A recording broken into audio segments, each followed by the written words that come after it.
Olá, amigos, que bom estarmos juntos novamente. O hábito de orar é de valor inestimável e deve ser exercício diariamente, pois tem o poder de criar um campo de forças positivas ao redor de quem ora.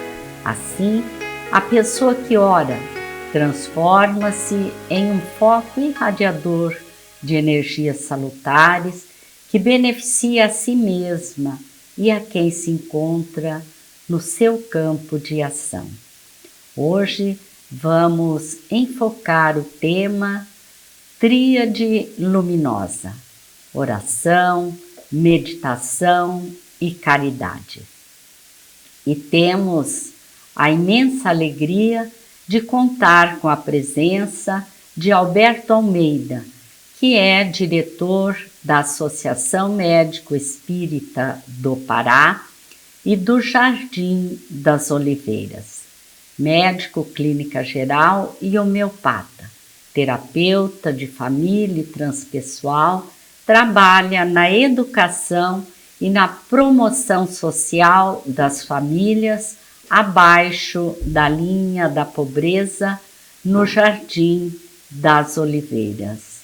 Olá, Alberto, que alegria imensa te recebermos no programa. Estamos juntos, a satisfação é minha de poder voltar a Maringá e a poder comparecer a esse espaço que nós já tivemos a oportunidade de desfrutá-lo outrora.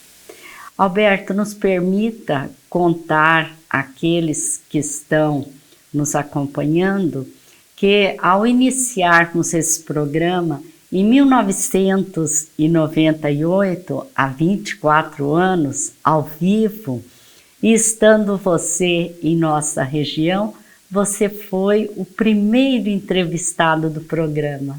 Recorda-se? Eu não sabia que eu tinha sido o primeiro. Agora é surpreendente para mim essa notícia. E dá-me conta de que parece que o tempo me levou para frente. Eu amadureci um pouco.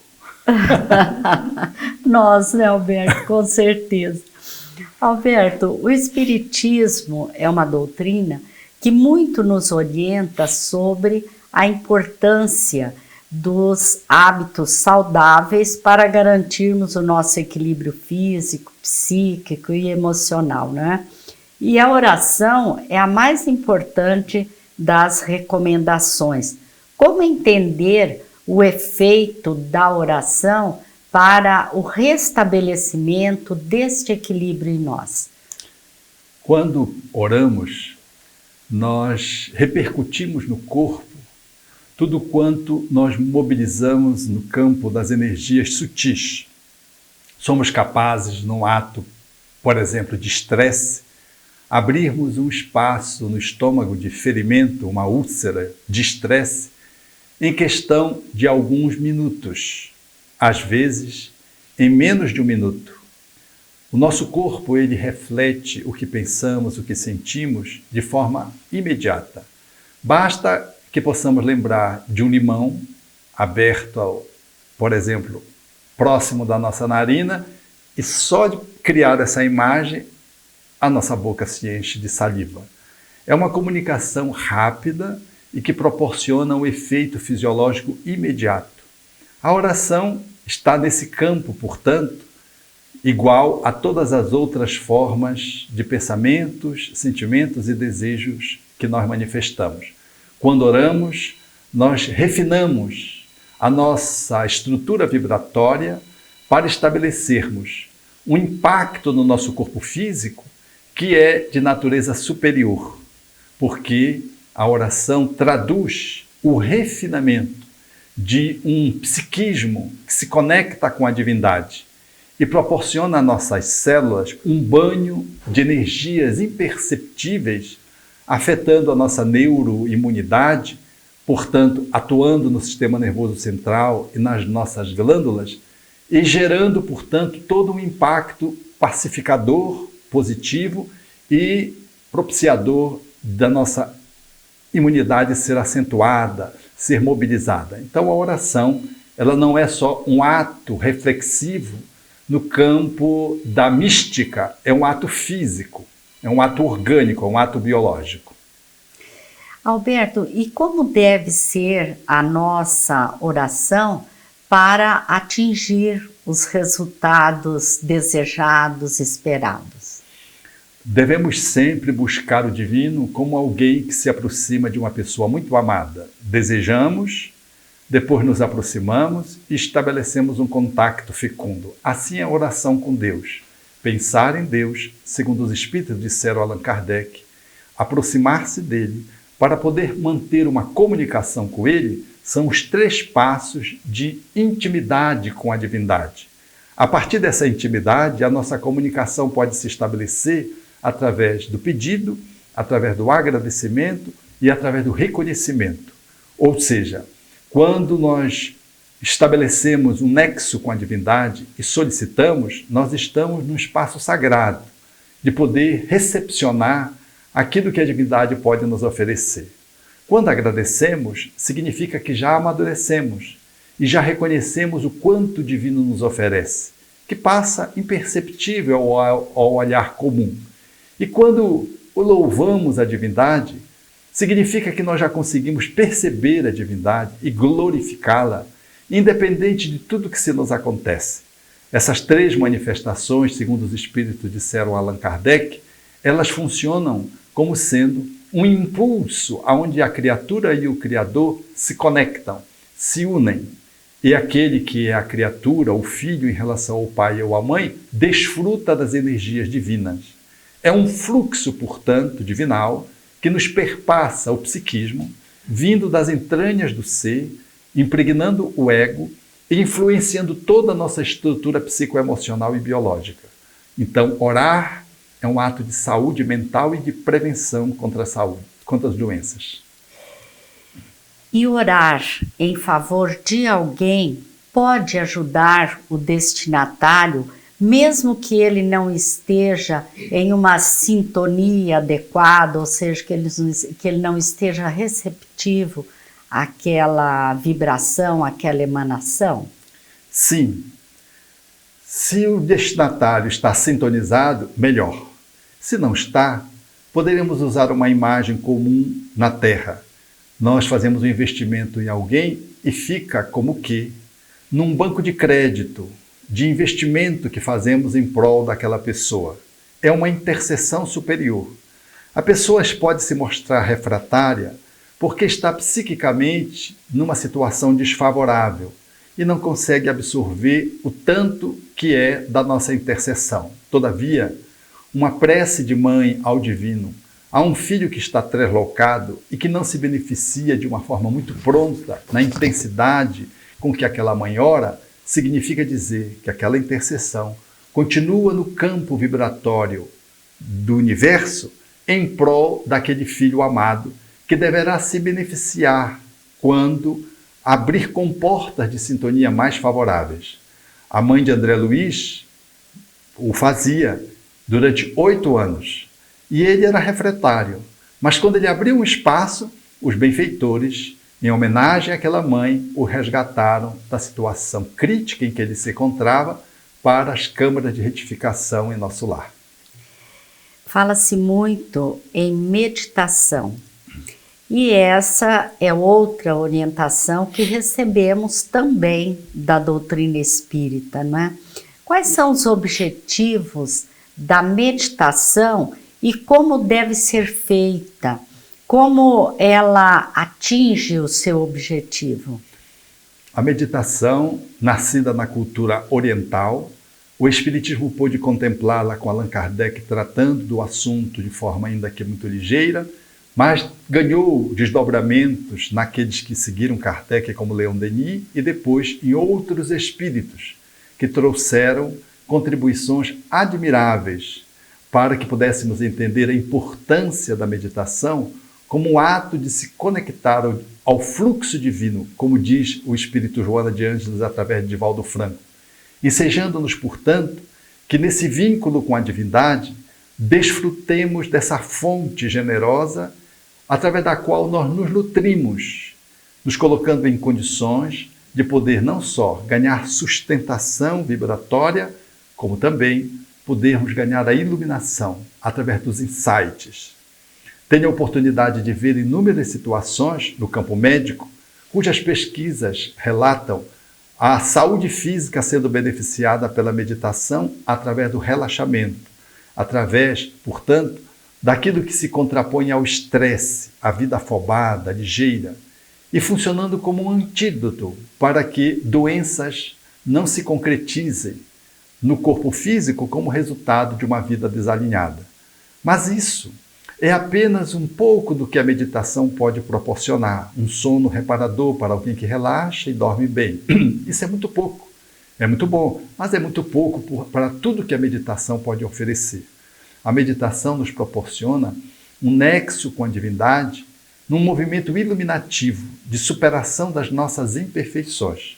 Seja a meditação guiada, que é uma meditação muito usada no Ocidente, aliás, surgida no Ocidente, usada pelas psicologias, em que quando nós imaginamos uma figura de Jesus, por exemplo, nós estamos criando ideoplasticamente uma imagem que aciona simbolicamente dentro de nós mesmos conteúdos divinais e nos proporciona, de fato, conexão com a nossa essência.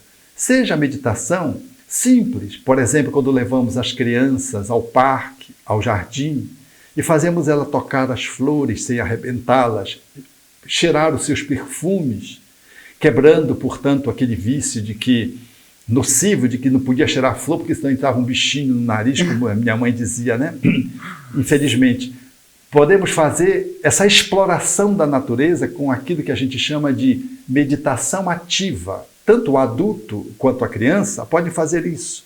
Tocar a casca de uma árvore, por exemplo, com os sensórios, descobrindo o divino que se manifesta através da natureza. São formas de meditação.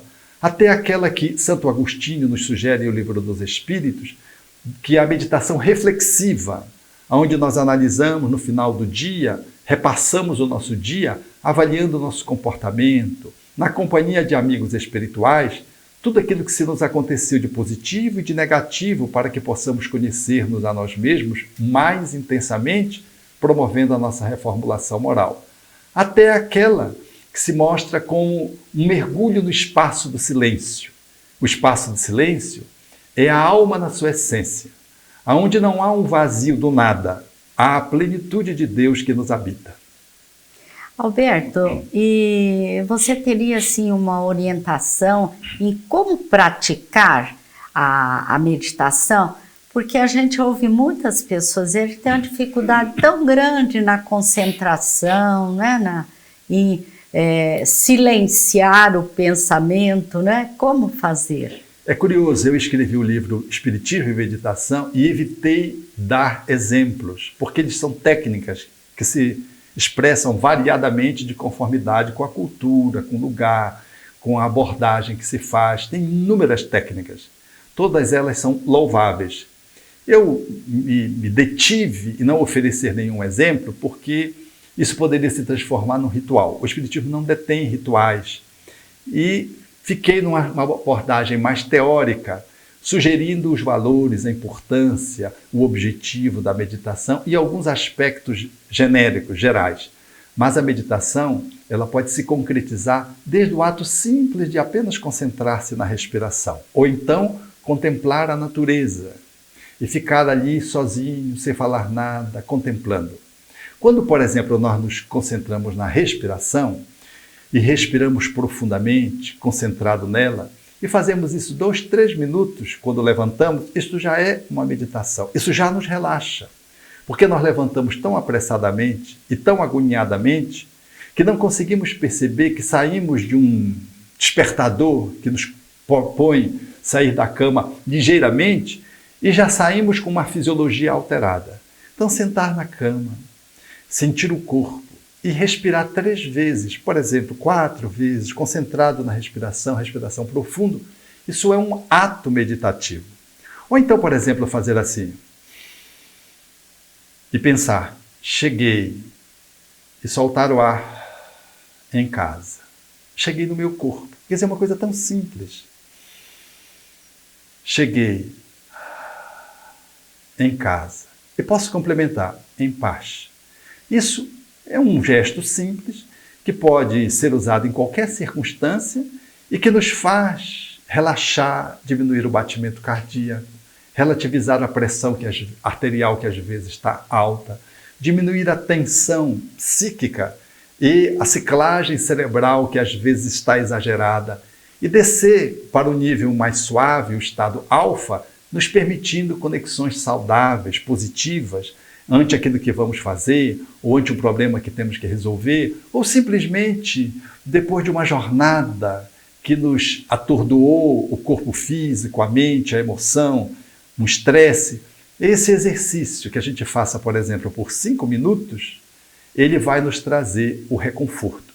A meditação ela pode ser feita, portanto, sem que a gente estabeleça uma única técnica como sendo a verdadeira e sem que a gente fique demoradamente. Às vezes a gente diz assim, tem que ser na posição de lótus.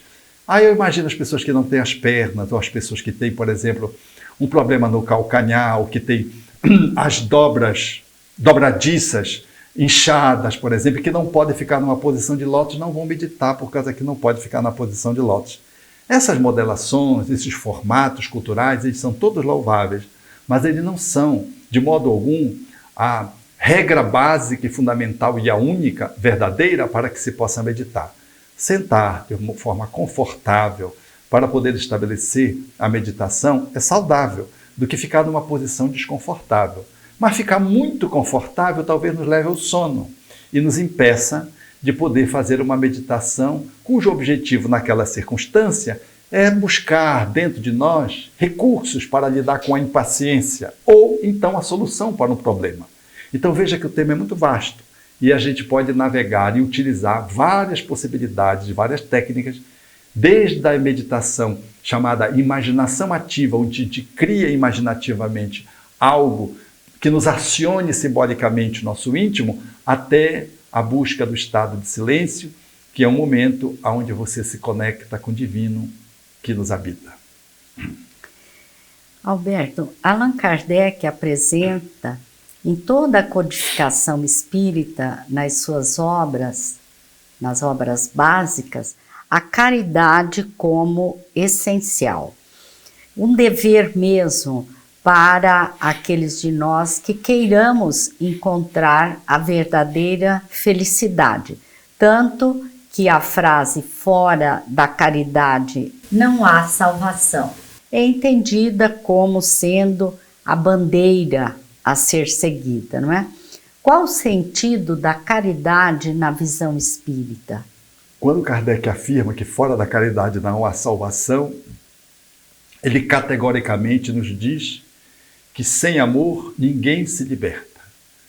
A meditação e a oração são conteúdos iluminativos que nos ajudam a amar mais amplamente e melhor. Não foi sem razão que Paulo haveria de afirmar que poderíamos falar a línguas dos anjos, a mediunidade, a línguas dos homens, poderíamos dar tudo que tivéssemos, dar até no nosso próprio corpo. Se não tivéssemos amor, isso de nada nos valeria. Querendo dizer, portanto, e Kardec resgata essa passagem para colocar no título desse capítulo, que é o 15º de O Evangelho segundo o Espiritismo, para demonstrar categoricamente que sem o exercício do amor, nós ficamos imobilizados numa reflexão teórica de deleite, mas sem concretização de ordem prática. A meditação e a oração é como se construísse uma maquete de um grande e belo edifício. A caridade é uma tenda que eu gero e que já me abriga do sol e da chuva. Então é mais importante, se eu tivesse que optar entre um e outro, porque não são situações excludentes, o exercício do amor do que uma meditação inoperante ou uma caridade que está apenas nos lábios e não na ação. Por isso, o Espiritismo junta essas possibilidades, dizendo que oração, meditação são espaços através dos quais nós queremos um ambiente favorável para que o exercício do amor, na sua plenitude máxima, que se chama caridade, possa comparecer, iluminando-nos o corpo, as relações sociais, a dinâmica espiritual, a nossa contribuição para a sociedade, porque o homem vale o que ele ama. Foi por isso que Jesus foi fundamental para a humanidade no exercício da exemplificação. Um homem chamado amor. O amor que corporificou-se. Portanto, fora da caridade, efetivamente, ninguém se salva. Alberto, nós somos imensamente grata pela sua presença e pelos esclarecimentos que você nos trouxe. Muito obrigada. Gratidão também. A Federação Espírita do Paraná disponibiliza no site momento.com.br mensagens do Momento Espírita. Acessem. Agradecemos a todos pela companhia e lhes desejamos muita paz.